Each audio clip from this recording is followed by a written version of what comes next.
오늘 말씀은요, 계속해서 빌립보서 살펴보고 있고요. 빌립보서 2장 1절부터 11절입니다. 빌립보서 2장 1절부터 11절입니다.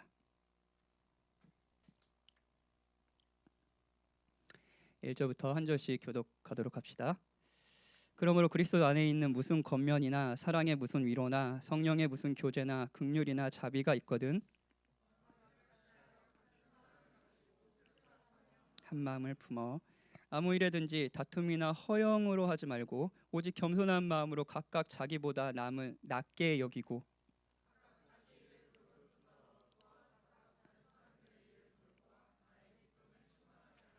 너희 안에 이 마음을 품으라. 곧 그리스도 예수의 마음이니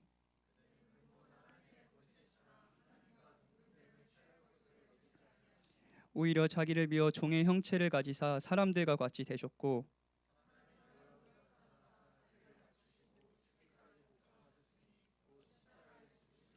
이러므로 하나님이 그를 지극히 높여 모든 이름 위에 뛰어난 이름을 주사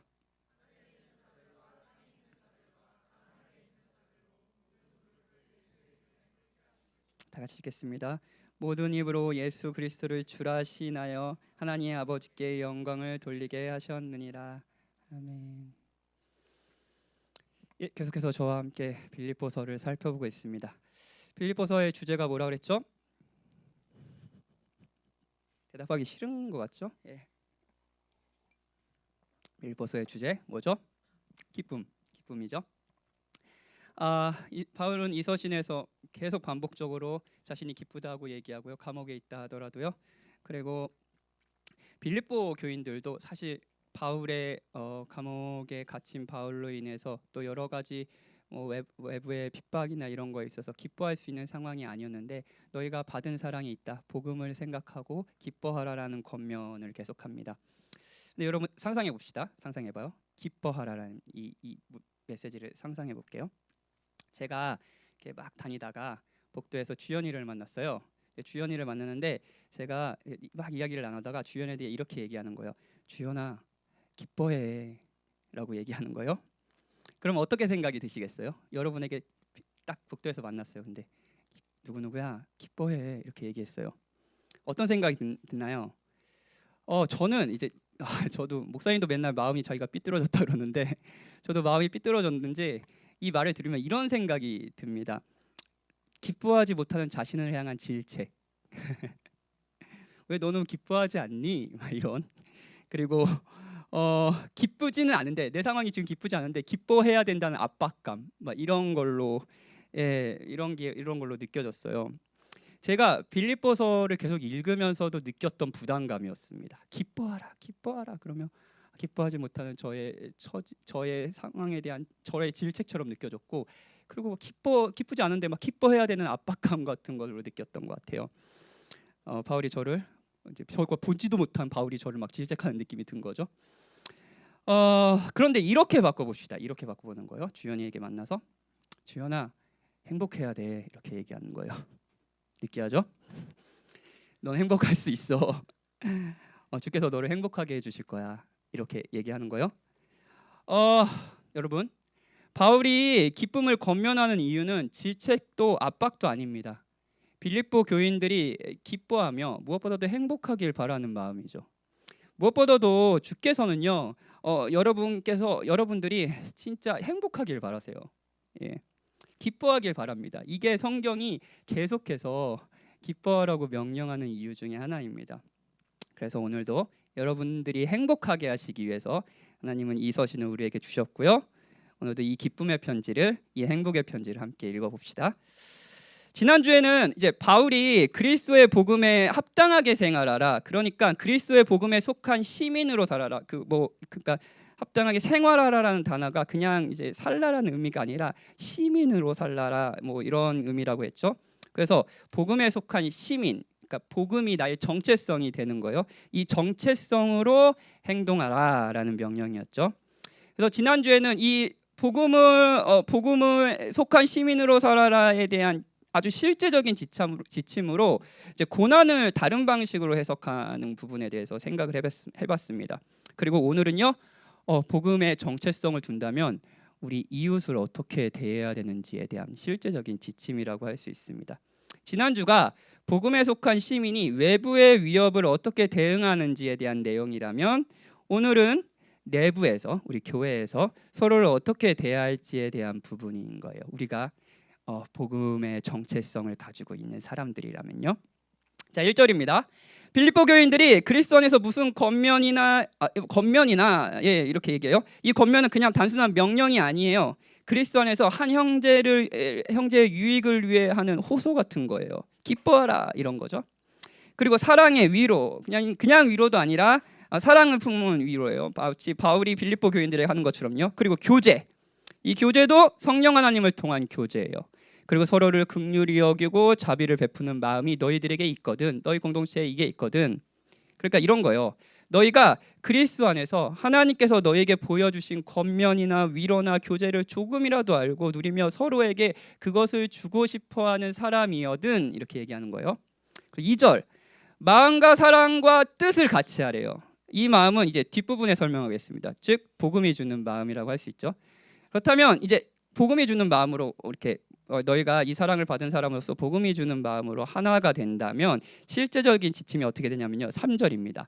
아무에게라든지 누구에게나 다툼이나 허영으로 하지 말고, 다툼이나 허영은 복음에 속한 시민들의 반응이 아닙니다. 어울리지 않는다는 거예요. 그리고 뭐를 얘기하냐면요, 오늘의 주제 겸손을 얘기합니다. 대신 겸손을 말해요. 겸손한 마음으로 각각 자기보다 다른 사람을 나은 사람으로 여기고, 4절, 자기 일을 돌볼 뿐 아니라 각각 다른 사람들의 일을 돌보래요. 이게 복음에 속한 시민들이 서로를 대하는 방식입니다. 겸손한 마음으로 우리 옆에 있는 서로를 돌보는 거예요. 겸손하게 서로가, 내가 수련이로 생각했을 때 수련이가 나보다 훨씬 나은 신자고 훨씬 나은 사람인 것 같아요. 맞아요. 같다고 계속 생각하면서 자기만 생각하는 것이 아니라, 우리 수련이가 이제 간사가 이제 지난주부터 청빙이 됐는데 혹시 어려움은 없을까? 막 이렇게 생각하면서 수련이의 입장에서 생각을 계속 안 한 것 같네. 계속 생각을 하는 거예요. 그래서 화합하는 거죠. 하나가 되는 거예요. 이것이 교회 공동체가 복음의 정체성을 둘 때 서로를 대하는 방식이라고 할 수 있습니다. 결혼을 준비하는 분들이 계시나요? 여러분이 만약에 이 부부가 서로 복음에 심취되어 있고, 여러분이 결혼을 하는 이유가 서로가 나는 복음의 사랑을, 복음적인 사랑을 받은 사람으로서의 정체성을 가지고 있으며 서로 만났다고 한다면, 여러분이 서로를 대하는 방식은 이겁니다. 서로를 자신보다 서로를 더 나은 사람으로 여기고, 그리고 자기의 일을 돌볼 뿐만 아니라 서로가 어떤 생각을 하는지 서로를 돌보는데 헌신하는 거죠. 자, 좋아요. 그러면서 화합하는 겁니다. 이게 부부가 살아가는 방식이고, 이게 교회가 살아가는 방식이에요. 그런데 여러분, 이러한 공동체 있잖아요. 이거 굉장히 아름답죠. 이러한 공동체는 굳이 교회가 아니더라도 모두가 꿈꾸는 공동체라는 걸 아시나요? 모든 사회, 문화, 정치 이걸 넘어서서 많은 사람들은 이런 공동체를 꿈꿨습니다.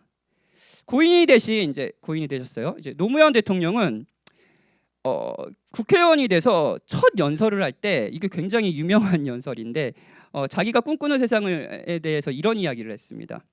제가 생각하는 이상적인 사회는 더불어 사는 사람, 모두가 먹는 것, 입는 것 이런 걱정 좀 안 하고, 더럽고 안 입고 온 꼬라지 좀 안 보고, 그래서 하루하루가 신명나는 그런 세상이라고 생각합니다.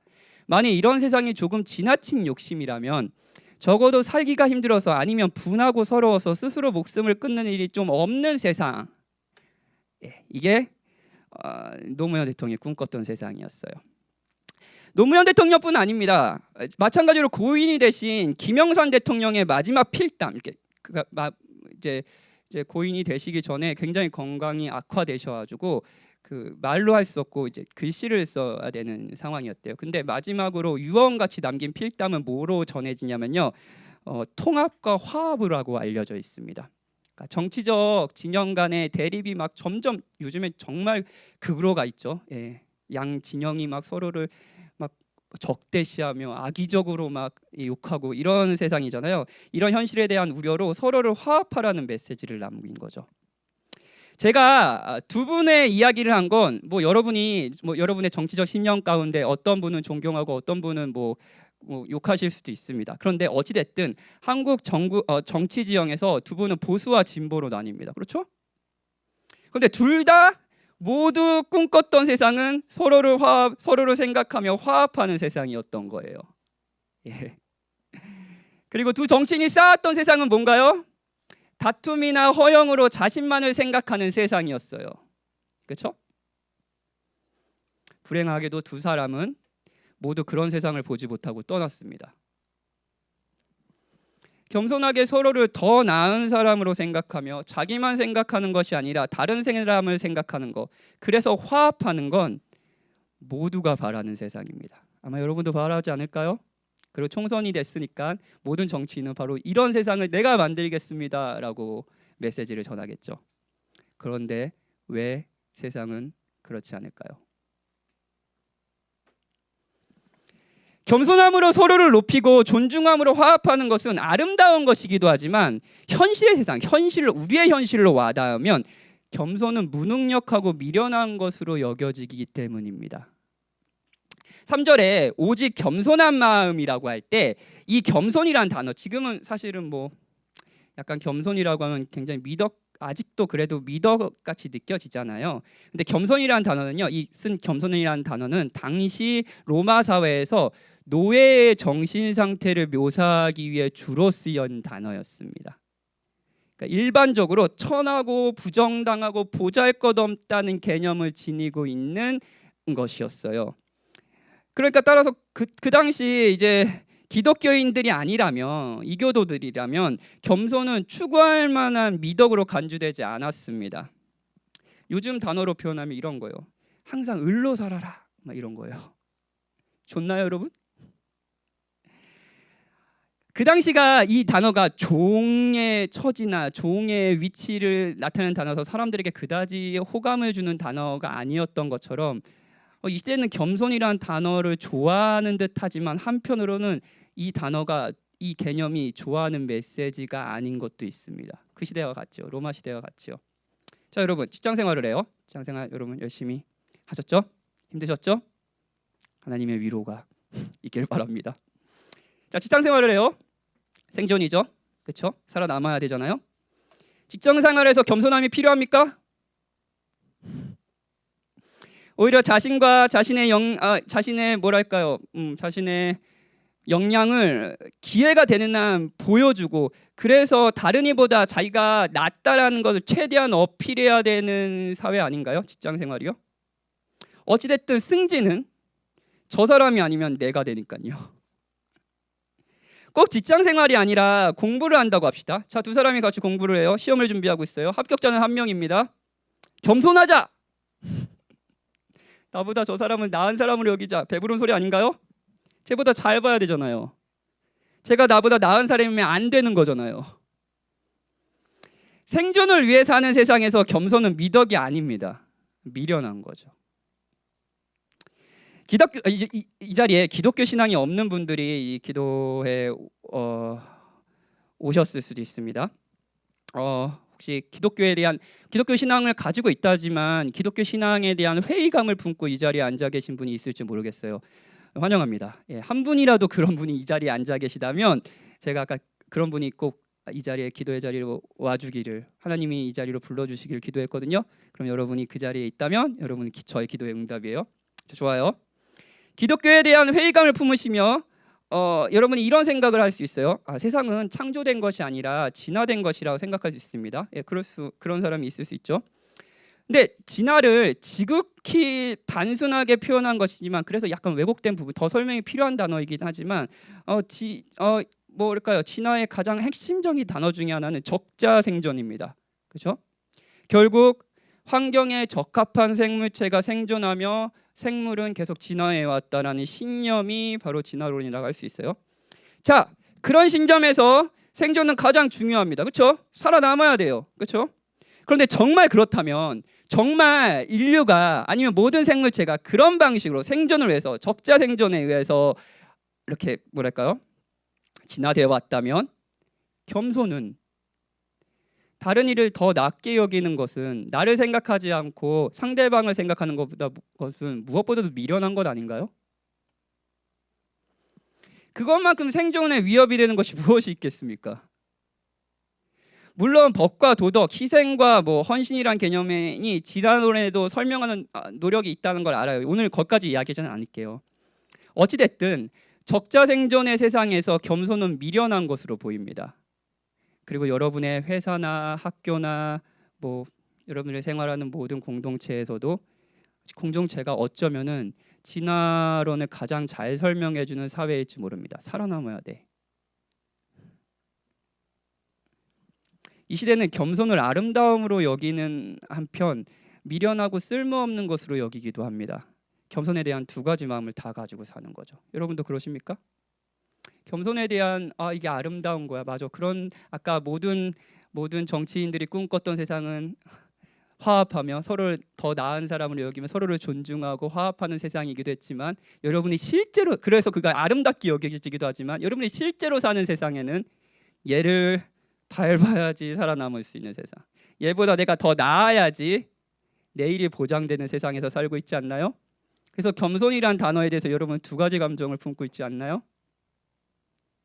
이게 아름다운 것 같긴 하지만 미련한 것 같은 거예요. 그렇다면 본문의 겸손의 반대편에 있는 다툼과 허영에 대해서 한번 생각을 해볼까요? 다툼이란 단어는 자신만을 생각하는 마음에서 비롯된 폭력성을 의미합니다. 자기를 생각하는 거예요. 오로지 자신의 생존만을 생각하는 거예요.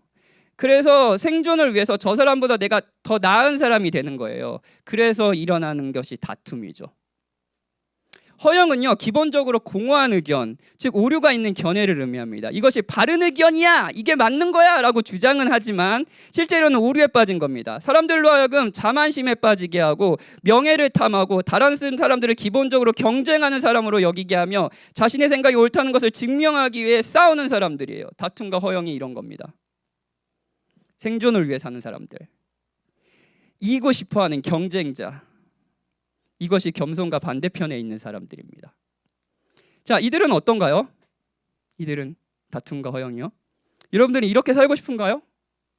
생존을 위해서 다른 이들을 밟으면서 다른 이들보다 더 나은 나를 계속 증명해 나가면서 그렇게 살고 싶은가요? 이 부분에서도 여러분은 두 가지 감정을 느낄 겁니다. 그렇게 살고 싶진 않아요. 그렇게 다른 이와 경쟁해서 생존할 수 있는 사회는 올라갈 수 있지만 언제 떨어질지 모르는 두려움의 사회이고 올라가지 못한다면 열등감에 시달려야 하는 사회잖아요. 저는 그런 세상에서 살고 싶지는 않습니다 라고 이야기하실 수도 있어요. 그렇죠? 여러분 그런 세상에 살고 싶지 않잖아요. 하지만 여러분은 동시에 그렇게 사는 것이 지혜로운 것이 아닌가요? 어찌됐든 살아남아야죠. 그렇다면 다른 이와 비교해서 나의 나음을 계속 증명해야 되는 것은 아닌가요? 계속 자기 개발을 끊임없이 해야 되는 건 아닌가요? 나의 우월함을 다른 이에게 알리고 인정받아야 되는 거 아닌가요? 두 가지 마음이 다 있습니까? 겸손에 대해서도 두 가지 마음이 있고 아름답지만 미련해 보이고 다툼에 대해서도 추하지만 지혜로워 보이는 이 마음 가운데 우리는 어떻게 해야 될까요? 그리고 우리의 사회는 왜 다투는 사회가 될까요? 겸손, 이것이 아름답다. 모두가 꿈꿔요. 화합하는 세상, 서로를 존중하며 더 나아지는, 더 이렇게 하나가 되는 세상을 모두가 꿈꿉니다. 근데 결국 우리가 사는 세상은 왜 다툼과 허영으로 가득 차서 서로를 경쟁하는 사회가 될까요? 왜 더 나아지려고 할까요? 왜 계속 경쟁할까요? 왜 저 사람이 더 낫고 더 좋아 보이는 걸 우리는 볼 수가 없는 걸까요? 마음이 뒤틀리는 걸까요? 물론 생존도 있습니다. 근데 더 깊은 마음의 동기가 있어요. C.S. 루이스는 우리 안에 있는 이런 경쟁심의 원인이 교만이라고 이야기합니다. 순전한 기독교회라는 책에서 여러분 많이 들어보셨던 인용구일 겁니다. 근데 한 번 더 인용할게요. 각 사람의 교만은 다른 이들의 교만과 경쟁 관계에 있다는 것입니다. 연회장에서 거물급 인사처럼 행세하는 사람을 볼 때 불쾌감을 느끼는 것은 바로 내가 그런 거물급 인사가 되고 싶기 때문입니다. 같은 장사를 하는 사람들끼리 아까 방금 거물급 여러분 막 이야기를 하는데 속으로 막 얘기를 나눠요. 근데 어떤 사람이 자기의 신앙을 막 자랑하는 것 같은 느낌이 들어요. 그럼 여러분 불쾌하죠. 그렇죠? 저 진짜 지잘났다고 막 막 설교에 은혜 받은 내용을 지가 그 소그룹 시간 2시간인데 지가 1시간 반 동안 얘기하고 있고 되게 마음이 불편하잖아요. 여러분이 그 자리에 없어서 그런 거 아닌가요? 같은 장사를 하는 사람들끼리 화합이 잘 안 되는 법입니다. 여러분이 분명히 알아야 할 사실은 다른 악들은 이를테면 다만 우리의 경쟁적이 되는 반면 교만은 본질적으로 경쟁적이라는 것입니다. 교만은 단순히 무언가를 가지는 것에 만족하지 않고 옆 사람보다 더 가져야만 만족합니다. 우리는 사람들이 돈 많고 똑똑하고 잘생긴 것을 뽐낸다고 말하지만 사실은 그렇지 않습니다. 그들은 남보다 더 돈 많고 더 똑똑하고 더 잘생긴 것을 뽐내는 것입니다. 자, 사랑하는 여러분, 모든 사람이 똑같이 돈이 많고 똑똑하고 잘생겼다면 교만할 거리가 없습니다. 여러분과 저를 다투게 하는 것은 오류가 있는 의견, 허영을 떠는 것은 남과의 비교입니다. 즉 남들보다 우월한 데서 오는 즐거움이 우리를 교만하게 만드는 거예요. 우리의 주제는 뭐예요? 기쁨이라고 했죠. 남보다 내가 우월하다는 기쁨이 여러분을 교만하게 만드는 거예요. 내가 저 사람보단 낫다라는 기쁨이요. 다툼은 생존이기도 하지만 무엇보다도 교만의 결과입니다. 하나님을 잃은 인류는 남들보다 우월한다는 것에서 즐거움을 느낍니다. 자, 여러분, 겸손에 대해서 두 가지 마음을 갖지만 아름답고 어리석은 두 가지 마음을 갖는다 그랬죠. 자, 교만은 어떤가요? 교만에 대해서 두 가지 마음 갖나요? 아니 그냥 나쁘다는 생각만 하지 않나요? 교만 나쁜 거지. 교만하면 안 되지. 이런 생각을 하잖아요. 근데 여러분은 교만을 단순히 나쁘다고만 생각하지 않습니다. 저와 여러분은요. 이 교만은 다른 말로 대체돼서 이 시대가 추앙하는 마음이 되기도 해요. 당당함, 자존감이 높다, 생존력이 대단하다. 어느 곳에 가든지 나는 생존력이 대단해서 그거에서 적응할 수 있고 살아남을 수 있다.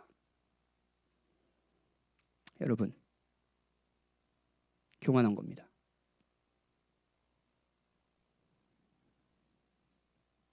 다른 말로 아무리 포장했든 교만한 겁니다. 그렇다고 해서 본문의 겸손함이 그 당시 로마 사람들이 이해했던 노예의 정신 상태를 의미하는 것도 아닙니다. 열등감에 시달리며 항상 자신의 부족함에 시달리며 다른 이가 자신을 어떻게 생각하는지 끊임없이 생각하는 것, 이 시대가 이것을 겸손이라고 말할지 모르지만 성경의 겸손은 이런 것이 아닙니다. 제가 스스로를 겸손하다고 착각할 때가 있었습니다. 착각이에요. 착각. 사실 열등감인데 전 그거 겸손인 줄 알았어요. 그래서 설교를 마쳐요. 누가 저한테 이렇게 얘기를 하는 거예요.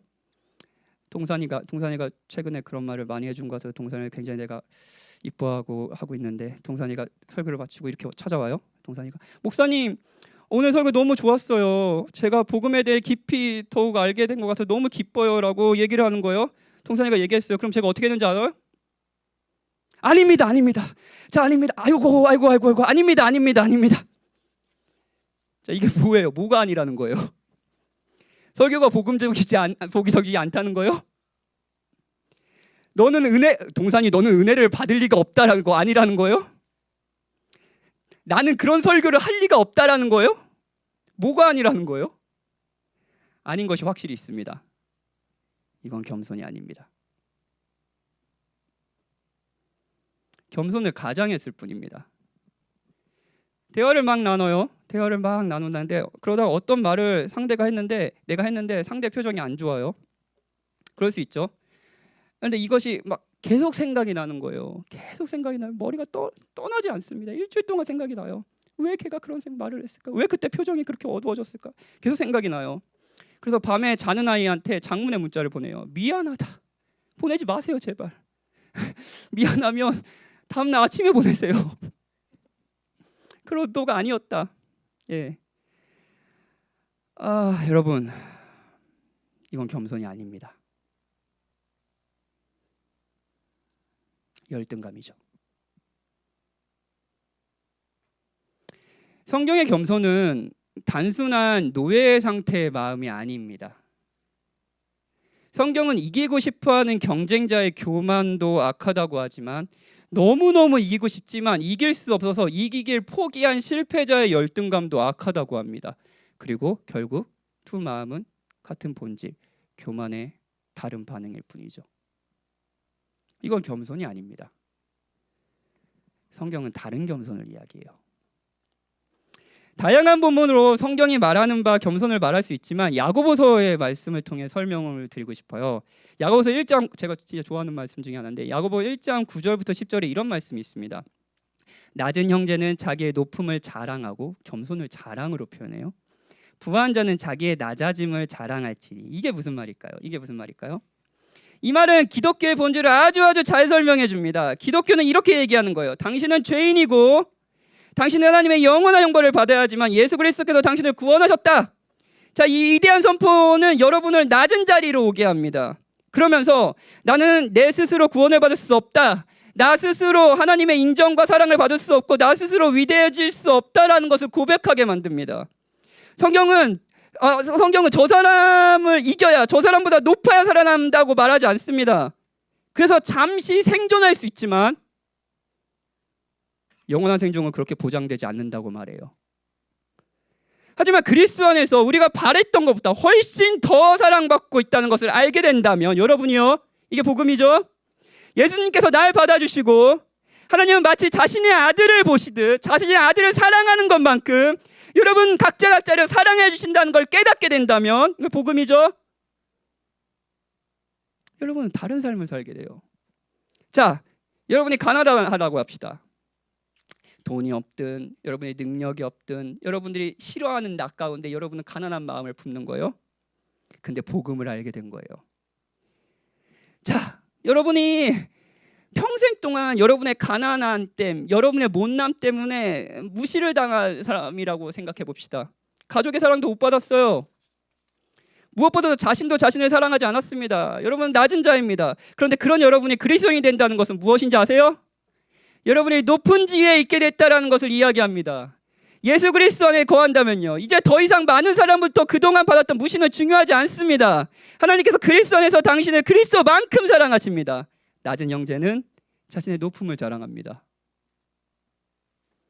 반대로 만약 여러분이 부자 그리스도인이라면 좋은 학교를 나오고 많은 재능이 있고 주변 사람들이 많으며 주변 사람들이 많으며 그 사람들로부터 인정과 사랑을 받고 있는 사람이에요. 회사에서도 너가 없으면 우리 팀이 돌아가지 않아, 이런 인정을 계속 받는 거예요. 우월하신가요? 그거 안에서 기쁨이 느껴지시나요? 만약 여러분이 그런 분이라면, 그런 사람이 그리스도인이 된다면 어떤 일이 벌어질까요? 그런 여러분이 그리스도인이 된다면 여러분은 자신이 낮은 자리에 있다는 것을 기억하게 될 것입니다. 여러분이 죄인이라는 걸, 여러분이 혐오하고 무시했던 사람만큼이나 아니면 더욱이 악한 존재라는 것을 깨닫게 된다는 것을 의미합니다. 바로 여러분의 좋은 학교와 재능과 부가 여러분을 구원하지 못한다는 거, 그것 때문에 여러분이 존귀한 자가 되는 것이 아니라는 것을 깨닫게 됩니다. 그렇다면 이렇게 되는 거죠. 부한 자는 자기의 낮아짐을 자랑할지니. 왜냐고요? 그래도 사랑받으니까요. 사랑하는 여러분, 이 부한 자의 자랑은 겸손으로 가장한 교만이 아닙니다. 진짜 겸손하게 자신의 낮은 존재라는 것을 알지만 동시에 용서받은 사람이라는 것을 깨달은 자의 마음입니다. 용서받은 죄인. 복음이죠. 복음의 정체성이죠. 이 정체성을 품을수록 여러분은 더욱이 자신을 잊어버리게 된다는 걸 아시나요? 자신이 가난하든 부한 자든 신경을 쓰지 않는 거예요. 항상 상대를 생각하고 상대를 자기보다 더 나은 자로 여기는 거죠. 자신을 잊습니다. C.S. 루이스는 교만에 대해서도 통찰력 있는 말을 순전한 기독교에서 했지만 무엇보다도 겸손에 대해서도 굉장히 통찰력 있는 말을 했어요. 하나님과 여러분이라는 두 요소가 어떤 식으로든 참으로 만나게 될 때, 하나님과 우리가요, 여러분은 체면에 대한 어리석은 생각, 평생 여러분을 불안하고 불행하게 만들었던 그 모든 허튼 생각에서 한순간에 벗어남으로써 한없는 안동감을 누리는 가운데 기쁜 마음으로 겸손해집니다. 만약 여러분이 정말 겸손한 사람을 만난다면 요즘 사람들이 흔히 겸손하다고 말하는 그런 사람이겠지라고 생각하지 마시기 바랍니다. 그는 저야 정말로 부족한 사람이지요 라는 말을 늘 입에 달고 다니는 느끼하고 역겨운 사람이 아닐 겁니다. 좀 심한 거 아니야? 그렇죠?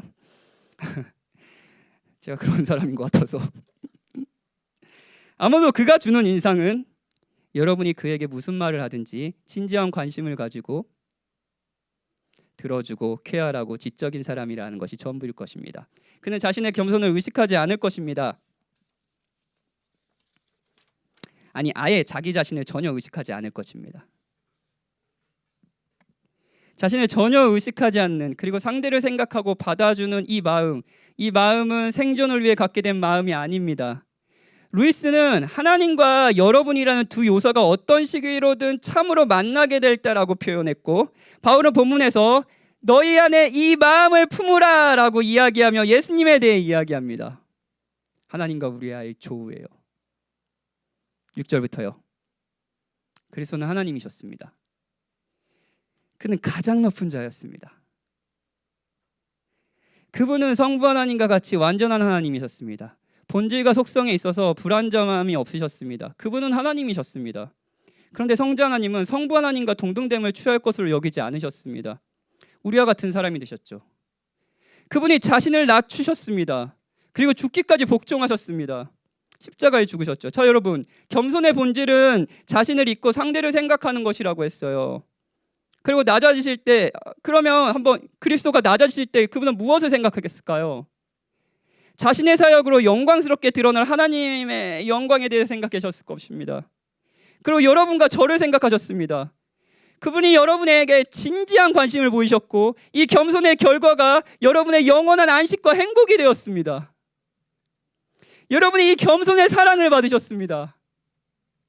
그렇다면 여러분은 이제 여러분을 잊고 나에 대해서 함몰된 삶을 이제 벗어버리고 자유함과 행복함으로 다른 일을 살피며 살 수 있지 않을까요? 세상은 생존을 위해 끊임없이 경쟁하고 다퉈서 결국은 이기라고 말하지만, 여러분은 기꺼이 다른 일을 높이며 다른 이의 입장에서 생각하고 자기 일을 돌볼 뿐 아니라 그들의 일을 돌볼 것입니다. 여러분이 낮아지신 이 사랑을 받았다면요, 여러분 그 사랑을 아십니까? 여러분이 이 겸손을 아십니까? 복음에 속한 시민은 이 사랑을 압니다. 이 사랑을 받았으니까요. 복음에 속한 시민은 이 겸손도 압니다. 이 겸손으로 구원을 받았으니까요. 따라서 그리스도의 복음에 속한 시민으로 사는 것은 자신을 생각하지 않고, 아니 정확히 말하면 자신을 잊고 겸손하게 상대를 돌보는 삶을 사는 겁니다. 그리스도의 복음에 합당한 생활을 하십시오. 설교를 마치기 전에 한 이야기를 하려고 해요.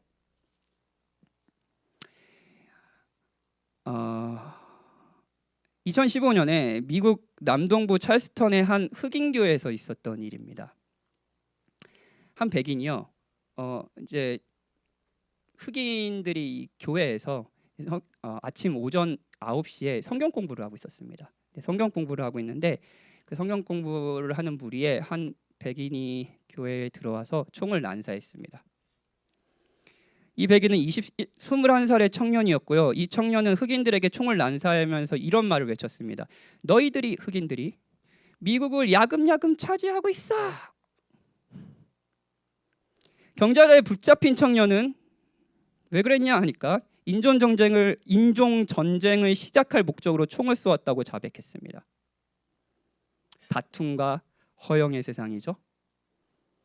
흑인들이 내 나라를 차지하고 있고 저들이 없어야지 나는 생존한다. 이와 같은 이유로 청년은 무방비의 상태인 흑인들에게 총을 난사했습니다. 흑인 9명이 그 자리에서 목숨을 잃었고요. 2사람은 중상을 당했습니다. 사건과 함께 이제 진짜 흑인 커뮤니티는 분노에 쌓였습니다. 그리고 이 사건이 인종 간의 뭐 충돌로 이어질 것 같은 우려들이 막 쏟아져 나왔어요. 수많은 흑인들이 장례식에 모여 추모를 했습니다. 그리고 미국 최초의 흑인 대통령이 그 자리에 참여했어요. 오바마죠. 근데 오바마는 국민 통합이라는 모든 대통령, 아까 노무현도 그렇고 김영삼도 대통령도 그리고 존재했던 모든 지도자들이 꿈꿨던 그 통합이요. 그 꿈꿨던 비전을 위해 단 한 번도 자신이 흑인이라는 것을 강조하지 않았습니다. 백인의 총기로 살해된 흑인을 추모하는 이 자리에서 이 대통령은 뭐라고 해야 될까요? 분노에 휩싸인 이 흑인들, 그리고 그 분노와 충돌되는 백인들, 그 사이에서 그는 뭐라고 할 수 있었을까요? 그는 노래를 불렀습니다.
놀라운 은혜.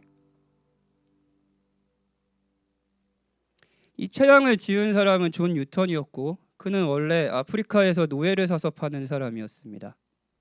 그리고 이 사람은 극적으로 자신이 저지른 죄가 얼마나 참혹한 죄인지를 깨닫게 되었고 그럼에도 불구하고 자신이 그리스도 안에서 용납받았다라는 이 복음의 영광스러운 사실을 깨닫게 되었습니다. 그리고 이 찬양을 만들었죠. 그는 정말 참회했고 새로운 삶을 살았습니다. 흑인도 백인도 그리스도 안에서 참회할 수 있다. 용서받을 수 있다.